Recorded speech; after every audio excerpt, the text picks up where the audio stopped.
इच्छा की और वो शिव जगत और जीव के रूप में फैल गया। अब वही शिव दया करते हैं, दया उनमें है, करेंगे क्या वो? दया करते हैं तो जीव फिर शिव बनता है। इसी दया को गुरु कहते हैं।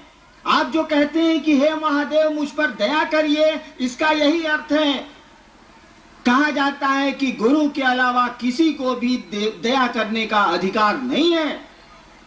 महादेव भी देवता के रूप में, महादेव के रूप में उनको हक नहीं है कि वो दया कर सकें। उनको गुरु की कुर्सी पे जाना ही होगा। और कुर्सी पे जाना क्या है? कुछ नहीं है ये। अभी आप घर लौट के जाइएगा, आपकी पत्नी कहेंगी देखो आ गई मुंह झौसा, गई रहो शिव चर्चा में काम धाम छोड़ के।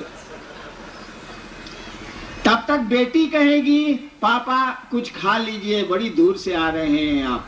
तब तक बाबूजी कहेंगे इस ससुरा का खाई, लेटरिन में पानी रखो तो हमको लेटरिन जाना है। आप बताइए तो जरा, पत्नी को जिस भाव से उत्तर देंगे पिता को उस तरह दे सकते हैं क्या? नहीं दे सकते आप। पिता जैसे बोलेगा आपके भीतर का पुत्र बोलेगा, पत्नी जैसे बोलेगी आपके भीतर का पति बोलेगा, बेटी जैसे बोलेगी तत्क्षण आपके भीतर का पिता बोलेगा। कुर्सियां बदली है, देखिए कितनी आसानी से भाव संप्रेषित हुआ है और कुर्सी बदली। पिता पुत्र हुआ, पिता पति हुआ, देखिए कैसे बदलता है ये। ठीक उसी तरह से जब शिव को कहेंगे आप कि हे महादेव हम पर दया करिए, वह शिव तो दया का अथाह सागर है, गुरु है। वो दया का मानी होता है कि गुरु पर धारित करते हैं, वो दया वहां से चलेगी। मांगने वाले को मांगना आना चाहिए। आप कहेंगे नहीं शिव, हे शिव मुझको त्रैलोक की शक्ति दें, वो ईश्वर हैं, महादेव हैं, दानी के रूप में वो सब कुछ दे सकते हैं, देते हैं। देखिए कैसे कुर्सी बदलती है। मैं तो नहीं जानता उनके परिवार के बारे में, मान लीजिए आप ही से सुना है। उसी समय अगर भगवती कहें क्या हरिनारायण से गप कर रहे हैं, चलिए बाहर बहुत देवता आपका इंतजार कर रहे हैं। महादेव जिस तरह से मुझसे बातें करेंगे भगवती से तो नहीं करेंगे। एक बार मैं महादेव कहानी है, हमारे टीवी में करिया फोटो आवता रुआ में नीमो ना होता तो हम क्या करें? हमारा टीवी एक बार मैं महादेव से बात कर रहा था, उसी समय भगवती आई कि चलिए जरा बहुत जरूरी काम है। मैं चुपचाप मुंह ठिसवाए रह गया, महादेव चले गए। अब देखिए आपका हमारा भाव कैसे बदलता है। जैसा भाव देंगे वैसा आवेगा। एक बात जान लीजिए, जिस तरह से ईश्वर कण कण में बसता है, सीधा विज्ञान है कि कण कण उसी की इच्छा से सृष्ट है, तो बसेगा नहीं। उसी की इच्छा से सृष्ट है, उसी के भीतर शक्ति चलती है और सृष्ट होता है जगत। उसी के भीतर से वो क्षरण होता है शक्ति का। कभी समय मिलेगा तो शक्ति तंत्र को जब समझाऊंगा तब ये बात समझ में आएगी, तब भगवती की स्थिति समझ में आएगी। जिस तरह से ईश्वर कण कण में बसता है, इस बात को जान लीजिए। उस ईश्वर का दया भाव भी, उस ईश्वर का गुरु भाव भी हमारे आपके रोम रोम में बसता है। एक एक व्यक्ति के रोम रोम में शिव गुरु बैठा है, एक एक व्यक्ति के रोम में वो शिव बैठा है, उसका दया भाव बैठा है, दया की उसकी इच्छा बैठी है। जिस तरह से उसकी सृष्टि की इच्छा से हम आप सृष्ट होते हैं, उसी तरह उसके साथ चलती है उसकी अनुग्रह शक्ति, साथ चलता है उसका दया भाव। शिव को कहीं ढूंढने की जरूरत नहीं है, उस गुरु को ढूंढने की जरूरत नहीं है। वह गुरु तो हमारे आपके रोम रोम में बसता है। केवल जरूरत है अपने शिष्य भाव को अंकुरित कर लेने की, पनपा लेने की, पैदा कर लेने की। वो तो कण कण में बसता है, गुरु भी बसता है, ईश्वर भी बसता है। मतलब ये है कि आप हम चाहते क्या है, प्रयोजन हमारा आपका क्या है। जैसा हमारा आपका भाव होगा वैसे परिणाम आवेंगे। भाव के अनुरूप ही हमको आपको मित्रता करना चाहिएगा तो मित्र का परिणाम आवेगा। मित्रता नहीं करिएगा तो मित्रता का परिणाम नहीं आवेगा। आगे गुरु तत्व में विभेद जाने की जिज्ञासा की है, वहीं तंत्र में शिव गुरु की क्या अवधारणा है, इसे जानना चाहा है देवा प्रसाद सिंह बेगूसराय ने।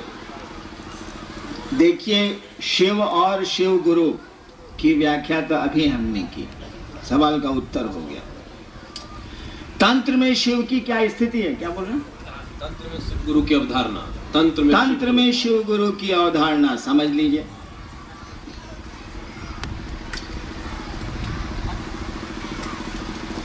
तंत्र शब्द का अर्थ क्या होता है? देखिए, आपने शिव को गुरु माना है, नहीं भी माना है तो हम आप आदमी हैं। अपनी बुद्धि का हमको आपको प्रयोग करना चाहिए। कपड़ा कीने जाइले हमनी का तो कहिले कि 2 रुपया घटावा हो, 5 रुपये 50 रुपये के सौदे में तो हम लोग सौदेबाजी करते हैं, और जहां ईश्वर की बात है, गुरु की बात है, थोड़ा भी ध्यान नहीं देते। पूजा की बात है, हम तो विचारते ही नहीं कि शिवलिंग पर जल चढ़ाएंगे तो होगा क्या। हम तो विचारते ही नहीं कि नमः शिवाय का जप करते हैं तो क्या होना, नहीं विचारते हैं हम लोग। बाबूजी कहले बारे तो नमः शिवाय, ओम नमः शिवाय के जप करतनी, लोग हमरा के बतौले बात तो करतनी। इसको उलट के बोलूंगा तो खराब लग जाए।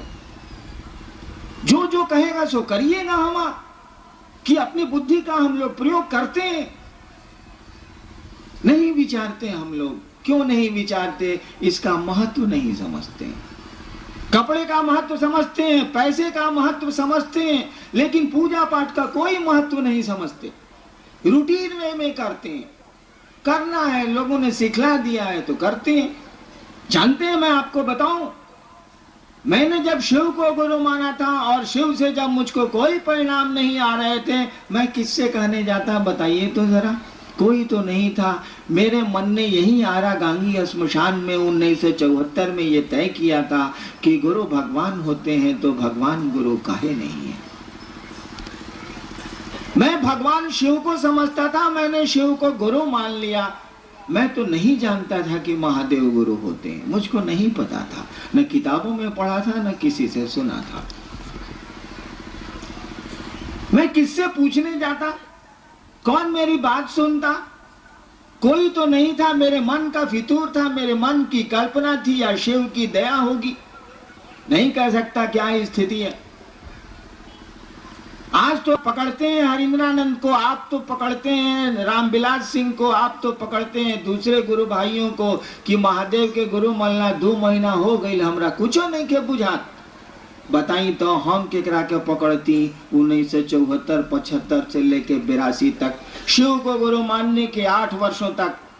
74 में मैंने यही आपके पुराने शाहाबाद के जिला मुख्यालय में मैंने शिव को गुरु माना था, और 1982 में जब मेरी बदली मजिस्ट्रेट के रूप में मधेपुरा में हुई थी, तब मैंने 8 वर्षों के बाद वहां के साथियों को जो श्मशान में सहरसा में मेरे साथ जाते थे, उनको मैंने, अब तो उसमें माननीय मंत्री भी बिहार के हैं लोग, मैंने उनको कहा कि छोड़िए अब श्मशान की पूजा, चलिए शिव को गुरु मानते हैं। यानी शिव को गुरु मानने के बाद भी मेरा मन इस बात को स्वीकार करने को नहीं तैयार था कि यहाँ भी झूठ नहीं है, यहाँ भी फरेब नहीं है, क्योंकि मैंने तो पूजा पाठ की दुनिया में फरेब पाया था, झूठ हमको मिला था, दुख मिला था, प्रताड़ना मिली थी। तो जो हमको मिलेगा वही ना आपको देंगे भाई साहब, जो मेरे पास रहेगा वही ना देंगे आपको। हम कहां से लाएंगे दूसरी चीजें? हमको मिला है अविश्वास, हमको मिला है धोखा, हमको मिली है अश्रद्धा। आप मुझसे विश्वास मांगते हैं, आप मुझसे श्रद्धा मांगते हैं। झूठ बोलूंगा तो दे दूंगा आपको, लेकिन सही स्थिति तो यही है कि मेरे पास विश्वास नहीं है, मेरे पास श्रद्धा नहीं है। मैं तो व्यापारी हूँ, एक हाथ दे एक हाथ ले की दुनिया समझता हूँ। इसके आगे समझने की हमारी आपकी स्थिति अब नहीं रह गई है। 8 वर्षों तक शिव को गुरु मान के मात्र मैंने अपनी पत्नी और 1-2 आदमी को मैंने कहा था कि मैंने शिव को गुरु माना, और इतने मेरे साथी थे। बचपन से पूजा पाठ की दुनिया से जुड़ा हूं, कितने साथी होंगे अभी, किसी को मैंने नहीं कहा कि मैंने शिव को गुरु माना। जो मेरे साथ श्मशान जाते थे, जब मैं मजिस्ट्रेट हुआ छपरा में, तो वहाँ के हेड ऑफ डिपार्टमेंट थे शशिभूषण वर्मा साहब। बचपन में मैं उनके साथ जमालपुर की घाटियों में साधना करता था, वहीं वो हेड थे और मैं वहीं डिप्टी कलेक्टर होके गया था। 1978 की बात है ये। रात रात भर हम और शशिभूषण वर्मा साहब रहते थे श्मशान में, वही छपरा के में नदी के किनारे। कभी उनको मैंने नहीं कहा कि मैंने शिव को गुरु माना, इसीलिए कि मुझको लगता था कि यहां भी फरेब है, यहां भी झूठ है। मेरे पास था फरेब, मेरे पास था झूठ, मैं कहां से लाता विश्वास? गुरु के पास जाने के लिए विश्वास की जरूरत नहीं है।